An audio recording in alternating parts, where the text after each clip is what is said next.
जय भीम, मैं चेतना, जय भीम इंडिया में आप सभी का स्वागत है। खबरों की ओर बढ़ने से पहले नजर आज की सुर्खियों पर। पटना में दलित छात्रों पर किया गया लाठीचार्ज। स्कॉलरशिप कम करने के विरोध में कर रहे थे प्रदर्शन।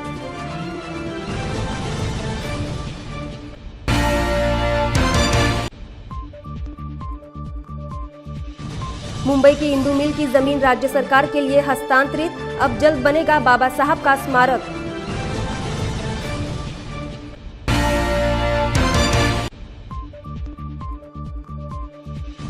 और अकोला में अंधश्रद्धा के भेंट चढ़ी एक विवाहिता, सांप के काटने से हुई मौत।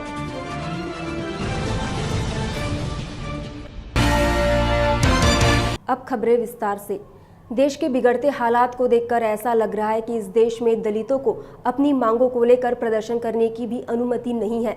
बिहार के पटना में छात्रवृत्ति में कटौती का विरोध करने वाले दलित छात्रों पर पुलिस ने बेरहमी से लाठियां बरसाई, जिसके कारण कई छात्र जख्मी हो गए। छात्रों को कल का भविष्य कहा जाता है, लेकिन इसी भविष्य को बेरहमी से पीट रही है नीतीश सरकार। ये मंजर है बिहार के पटना का, जहां छात्रवृत्ति में हुई कटौती का विरोध कर रहे छात्र थे। उनकी मांग थी कि छात्रवृत्ति में किसी भी तरह की कटौती ना की जाए। अभी तक छात्रों को फीस के बराबर छात्रवृत्ति मिलती थी, लेकिन अब छात्रवृत्ति की अधिकतम राशि 15,000 कर दी गई है। इसी के विरोध में दलित छात्र आंदोलन कर रहे थे, लेकिन उनके इस आंदोलन का जवाब नीतीश सरकार ने लाठियों के जरिए दिया। आंदोलन के दौरान पुलिस ने छात्रों पर इस तरह से लाठियां चलाई मानो वो इंसान नहीं जानवर हो। इस लाठीचार्ज में कई छात्र खून से लथपथ हो गए। इस मुद्दे पर लालू प्रसाद यादव और नीतीश कुमार लोगों के निशाने पर आ गए हैं और सोशल मीडिया पर बिहार सरकार के इस कारनामे की निंदा हो रही है। अब सवाल उठ रहा है कि ये कैसा देश है जहां इंसाफ की मांग करने वालों पर भी बेरहमी से लाठियां चलाई जाती है और उनकी आवाज को दबाने की कहीं ना कहीं कोशिश की जाती है। दादर के इंदू मिल में बनने वाले बाबा साहब के राष्ट्रीय स्मारक का पहला चित्र देखा गया। इस राष्ट्रीय स्मारक के लिए वास्तु विशारद शशि प्रभु का प्रोजेक्ट मंजूर किया गया। राज्य मंत्रिमंडल के बैठक में इस प्रोजेक्ट को मंजूरी दी गई। स्मारक के लिए 450 करोड़ रुपए खर्च लगने वाला है और इस वर्ष के लिए 125 करोड़ रुपए का खर्च मंत्रिमंडल ने मंजूर किया है। इस भव्य स्मारक की वास्तु विशारद शशि प्रभु ने जानकारी दी। दादर में बनने वाला बाबा साहब का पहला राष्ट्रीय स्मारक भव्य रूप में बनाया जाएगा, जिसका खर्च 450 करोड़ रुपए होगा। स्मारक की भूमि 4.2 हेक्टेयर है, जिसमें लगभग 100 साल पुराने वृक्ष है, जिसे नुकसान न पहुंचाते हुए इस भव्य स्मारक को बनाया जाएगा। स्मारक के बीच में स्तूप होगा, साथ ही म्यूजियम, लाइब्रेरी भी इस भव्य स्मारक में बनाई जाएगी। इस स्मारक का आकर्षण यह बाबा साहब की भव्य मूर्ति होगी। कुल मिलाकर यह राष्ट्रीय स्मारक देश के भव्य स्मारक के रूप में जाना जाएगा, जिसका निर्माण कार्य जल्द ही शुरू होगा। 4.2 हेक्टर आहे आणि एवढ्या मोठ्या जागेमध्ये बरेच वृक्ष पण आहेत, म्हणजे जवळजवळ माझ्या अंदाजाप्रमाणे काही 100 वर्षाचे पुराणे जुने असतील वृक्ष।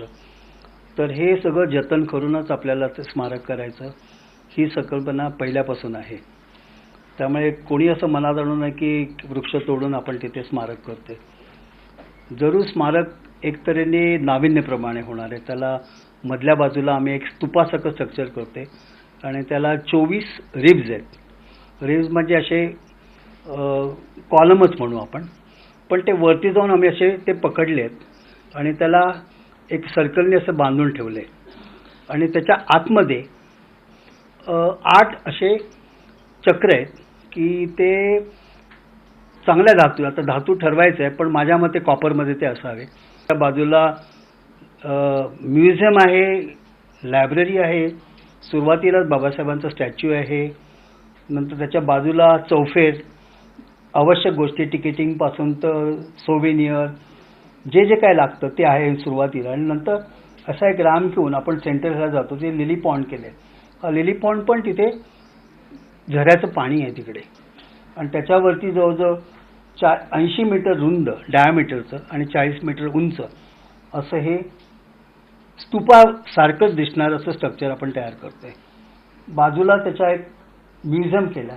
हा म्युझियम इंटरॅक्टिव्ह असेल आणि सध्याच्या प्रगत जगामध्ये इंटरॅक्टिव्ह म्युझियम म्हणतो आपण त्याला, की ज्याच्यामध्ये आपल्याला होलोग्राफीमधनं बाबासाहेब स्वतः आपल्याशी बोलतायत, शेक हँड करू शकतात, बोलतायत, हे आपण घेऊ शकतो. त्यांनी सगळं केलेलं काम आपण टचपॅडवरती केव्हाही बघू शकतो, अभ्यास करू शकतो. अकोला जिले के तेल्हारा तहसील अंतर्गत आने वाले वारखेड़ में एक 23 वर्षीय विवाहिता की सर्पदंश से मौत हो जाने की जानकारी सामने आई है, मगर ऐसा कहा जा रहा है कि अगर समय रहते मृतक युवती को घरगुती उपचार के बजाय अस्पताल ले जाया जाता तो वह बच जाती. वहीं मृतक के पिता ने बताया कि सरकार की ओर से चलाई जाने वाली मुफ्त एम्बुलेंस की जानकारी विलंब से पहुंची. विवाहिता का नाम मनीषा निको से बताया जा रहा है.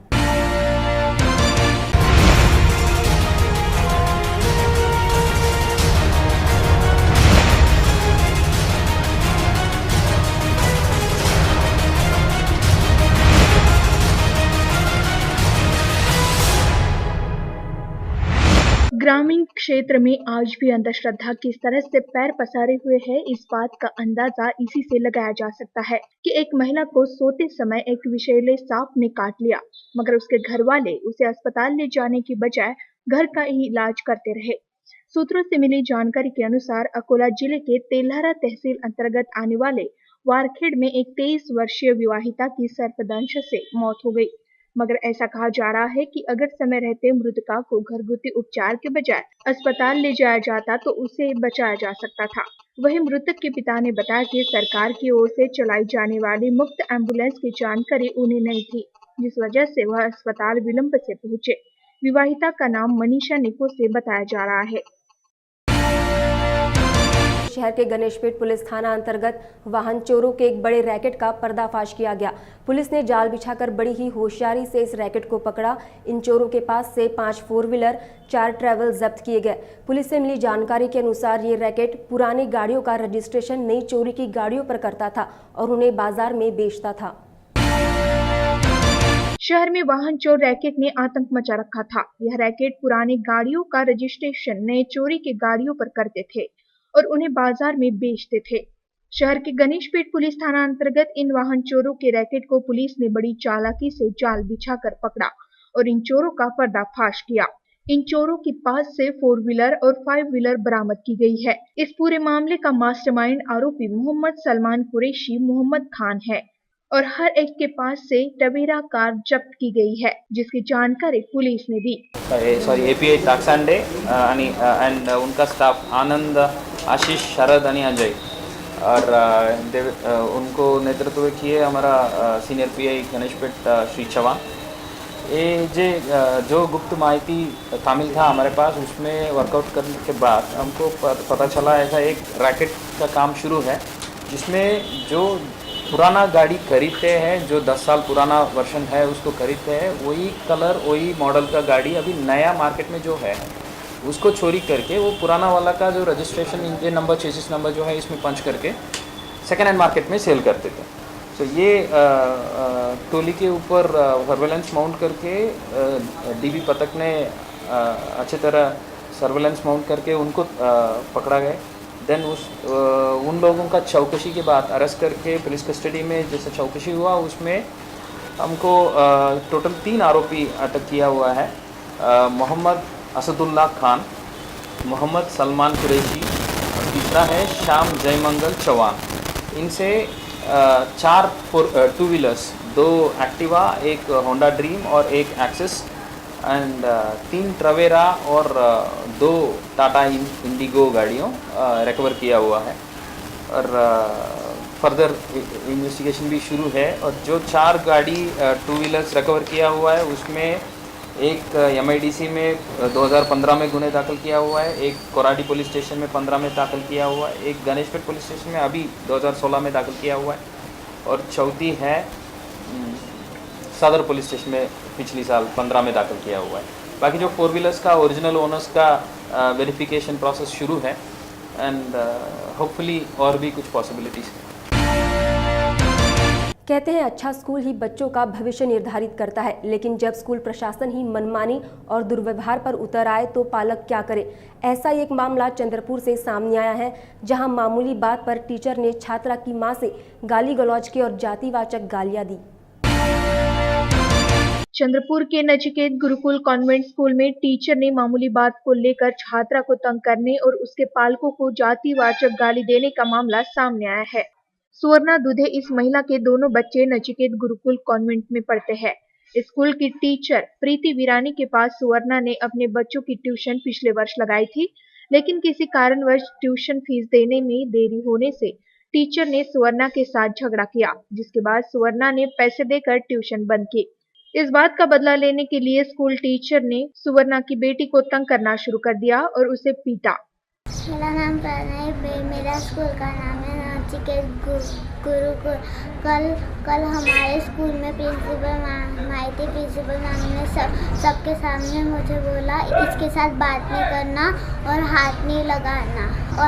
और तीसरे दिन प्रीति मैम ने मुझे बहुत मारा, पनिशमेंट दी, चोटी खींची, बहुत मारा प्रीति मैम ने मुझे। हो गया। क्यों मारा? क्योंकि पता नहीं, बहुत मारा, चोटी खींच रहे थे, बहुत मारा प्रीति मैम ने मुझे, सबको मारते। हाँ, फिर किसी ने मुझसे बात नहीं किया, सिर्फ एक ही जन ने बात की, अंकिता आदा ने। मैं क्लास में रो रही थी, वो मैं मेरे से बात की। मुझे वो स्कूल पसंद नहीं है, वो पसंद नहीं है मुझे स्कूल। अभी आप वो स्कूल में जाना नहीं चाहते, क्यों? दूसरे स्कूल में डर लगता मुझे बहुत। मारेंगे करके?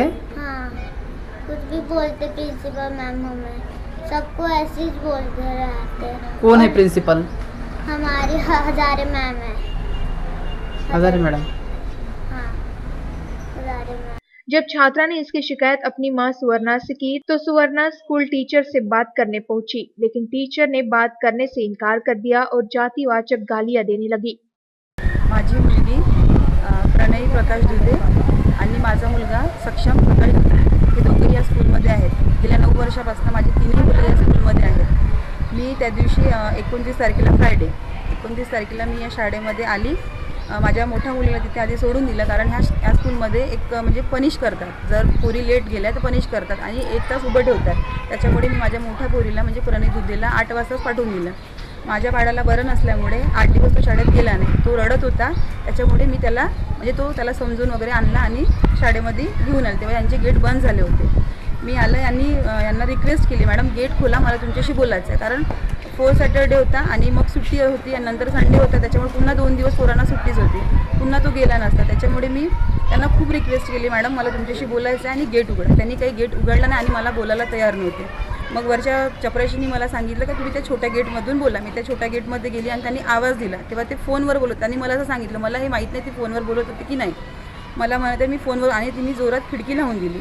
मग मी आईकडे आली, तो आवाज येते त्यांना, मॅडम मुझे आपसे बात करणे, तरी ते मला बोलायला तयार नव्हते। मग मी गेट खोलून आतमध्ये गेली। मी त्यांना विचारलं, मॅडम आपको प्रॉब्लम क्या, मुझे बताइए, आप ऐसा क्यों कर रहे हो हमारे साथ? तर ती मला डायरेक्ट म्हणते की तू इथे यायची तुझी हिंमत कशी झाली, तू इथून बाहेर निघ। मी त्यांना हेच विचारलं, तुम्ही माझ्याशी असं का बरं बोलू शकता? तिथे एक कल्पना मॅडम, त्यांना मी म्हटलं, मॅडम तुम्ही या मॅडमबद्दल कंप्लेंट का देत नाही? ही जेव्हा पॅरेंट्स लोकांसोबत अशी वागत आहे तर तुम्ही कंप्लेंट, तिने सरळ मला म्हटलं, मॅडम आमच्या हातात काही नाही आहे, आम्ही काहीच करू शकत नाही, आणि चालली। तिला वाटलं की माझ्याबद्दल ही कंप्लेंट सांगत आहे, म्हणजे काहीतरी बोलत आहे। हां, तिने असं ऐकलं आणि ती माझ्याशी भांडण करायला तयार झाली। ती डायरेक्ट म्हणते की तुझी हिंमत कशी झाली, तुझी औकात काय या शाळेत यायची, तू इथून बाहेर निघून जा,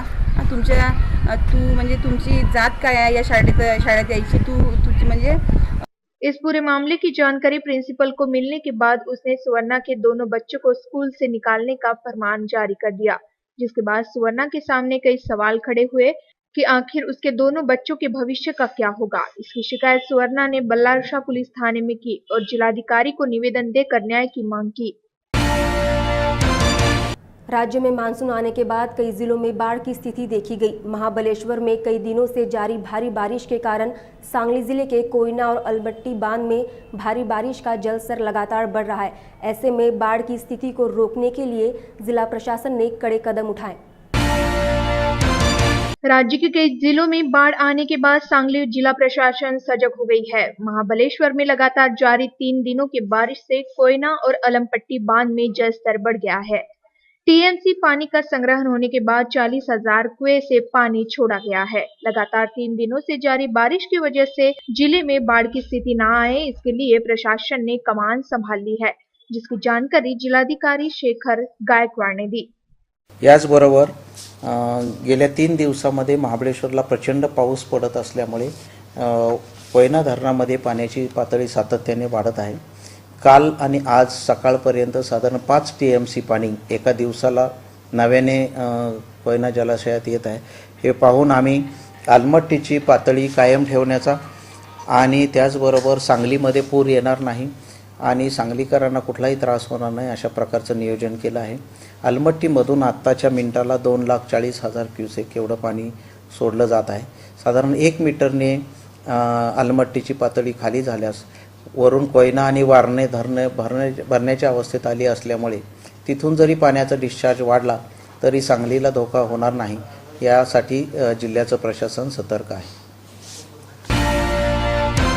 भंडारा जिले के साकुली में मुंबई के दादर स्थित आम्बेडकर भवन को गिराए जाने के विरोध में पुरोगामी विचार संगठन और विभिन्न सामाजिक संगठनों ने उपविभागीय अधिकारी कार्यालय के सामने महाधरना आंदोलन किया।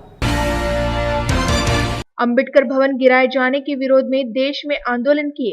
विभिन्न सामाजिक राजनीतिक संगठनों ने मुंबई आंदोलन कर अपनी जनशक्ति का प्रदर्शन किया। बावजूद इसके इस घटना पर कोई ठोस कार्रवाई नहीं की गई। साकुली के उपविभागीय कार्यालय के सामने लोकशाहीर अन्नाभाऊ साठे की जयंती पर इस मुद्दे पर फिर एक बार पुरोगामी विचार संगठन और सामाजिक संगठन ने सवाल उठाया और धरना आंदोलन किया। मुंबई दादर का अंबेडकर भवन 25 जुलाई जून को रात को 3 बजे गिराया गया। ये जबकि ये भवन रत्नाकर गायकवाड़ नाम के एक पूर्व अधिकारी और उनके साथियों ने गुंडों ने गिराया, लेकिन हमारी समझ ऐसी है कि इसके पीछे केंद्र में चल रही नरेंद्र मोदी की सरकार, महाराष्ट्र में चल रही देवेंद्र फडणवीस की सरकार और ये जिसका एजेंडा अपना रहे हैं वो राष्ट्रीय स्वयंसेवक संघ की विचारधारा इसके पीछे काम कर रही है।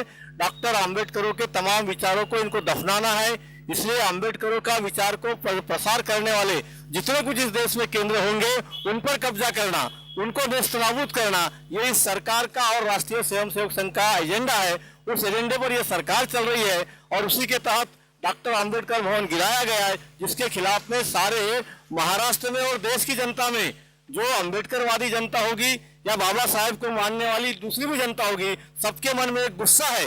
हमारा दर्द इस बात का है कि अभी तक महाराष्ट्र की सरकार ने, केंद्र की सरकार ने अम्बेडकरी जनता के इस दुख को गंभीरता से लिया नहीं है और इसलिए हमने फिर इस आंदोलन की शुरुआत की है, जिसका पहला स्तर आज यहाँ पर एसडीओ कार्यालय के सामने एक बरसात के मौसम को देखते हुए सिर्फ धरना आंदोलन हमने किया है। लेकिन आज के बाद हम ऐसा करने वाले हैं कि गांव-गांव में जाकर या जहां भी हो रास्ता रोको आंदोलन करना पड़ा तो वो भी हम करेंगे। आज या पुरोगामी विचार संगठन के लोगों के साथ भारतीय बहुजन महासंघ, रिपब्लिकन सेना, भारतीय communist party, Republican party of India और विविध सामाजिक संगठन की ओर से आज यहाँ आम्बेडकर भवन गिराए, इसके विरोध में एक जबरदस्त धरना आंदोलन हमने यहाँ किया है सरकार के विरोध में। जबकि 19 तारीख का विशाल मोर्चा निकलने के बाद भी सरकार ने उन आम्बेडकर भवन गिराने वालों के विरोध में कोई भी कार्रवाई की नहीं। इसलिए हमने आज अन्नाभाऊ साठे की जयंती पर नमन करके हमने आज एक निमित्त हो गया, आज जयंती थी, हमारा आंदोलन पूर्वी से तय था। इसलिए हमने सभी पुरोगामी विचार संगठन ने ये तय किया कि अभी ये आंदोलन जब तक उनको अटक नहीं होती तब तक ये आंदोलन पूरे राज्य भर में, पूरे जिले भर में हमने करने का संकल्प लिया है। महाड़ के सावित्री नदी पर बना पुल दुर्घटनाग्रस्त होने के बाद घटना का जायजा लेने पहुंचे जिला के पालक मंत्री प्रकाश मेहता से साम टीवी के पत्रकार मिलिंद तांबे ने कुछ सवाल पूछे, जिसके बाद पालक मंत्री ने पत्रकारों पर भड़क गए और पत्रकारों के लिए अपशब्द का प्रयोग किया। इस घटना का जालना जिला के मराठी पत्रकार संघ ने निषेध करते हुए जिलाधिकारी को निवेदन दिया। पत्रकारों को लोकतंत्र का चौथा स्तंभ माना जाता है, लेकिन सियासत में बैठे कुछ लोग इस बात को भूला बैठे हैं। ऐसा ही कुछ किया रायगढ़ के पालक मंत्री प्रकाश मेहता ने।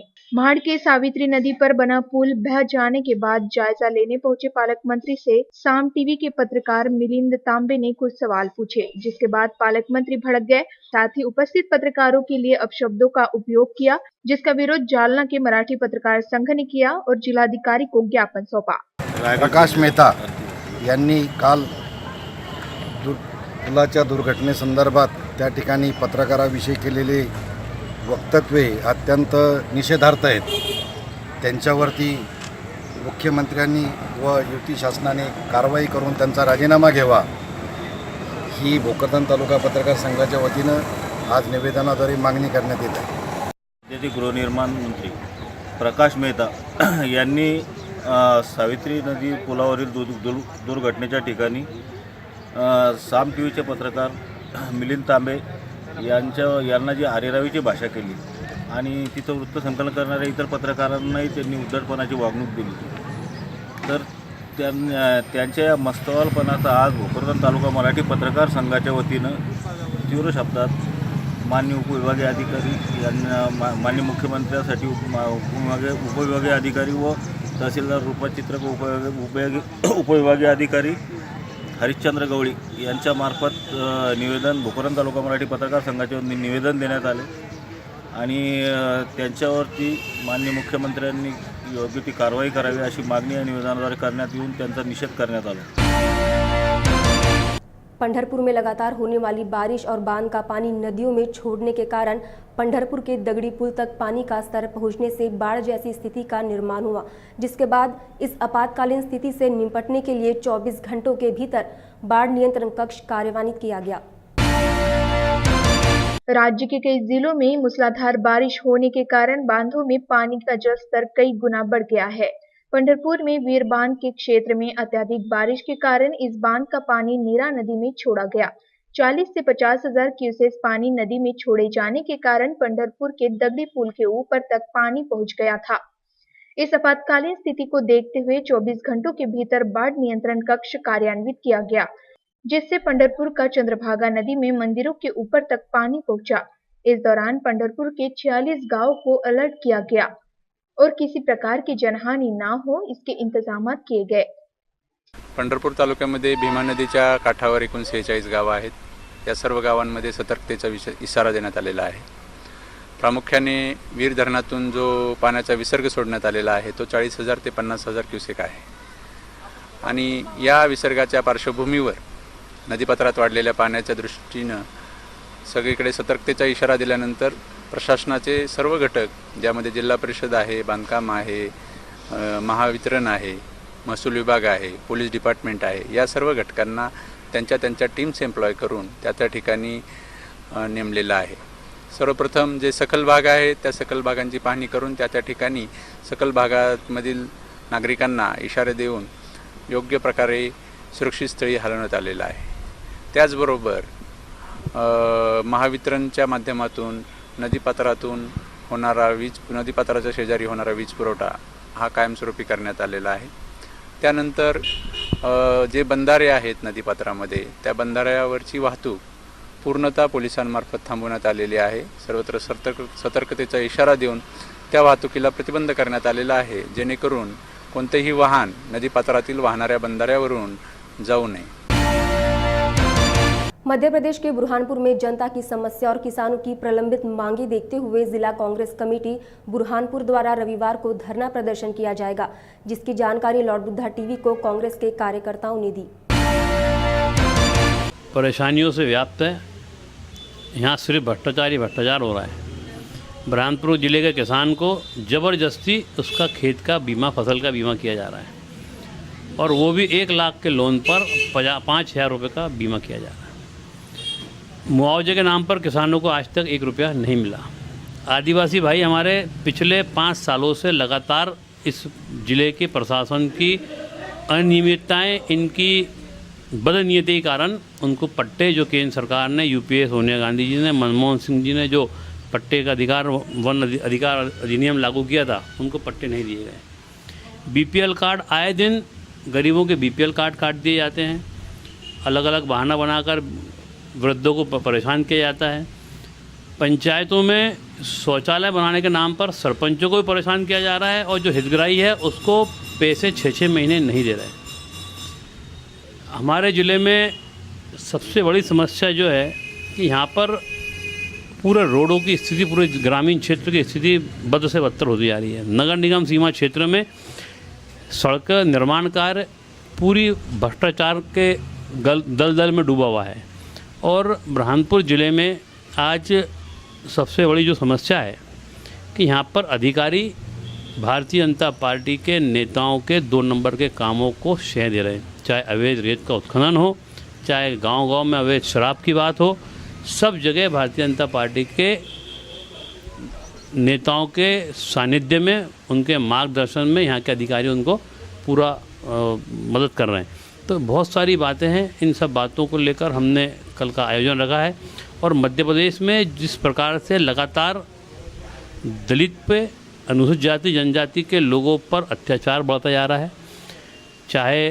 मुख्यमंत्री गृहनगर में 50 परिवारों द्वारा इच्छा मृत्यु की बात की गई हो, चाहे अल्पसंख्यक समाज की महिलाओं को मंदसौर में मारा गया हो, तो ये जिस प्रकार से दलित अल्पसंख्यक पिछड़ा वर्ग के लोगों पर अत्याचार मध्य प्रदेश सरकार में हो रहा है, इसको सबको लेकर ये बड़ा जन आंदोलन है और इनको चेताने के लिए जन आंदोलन कर रहे हैं कि ये अधिकारी जनता के हित देखे, ना कि भारतीय जनता पार्टी की चमचागिरी करे।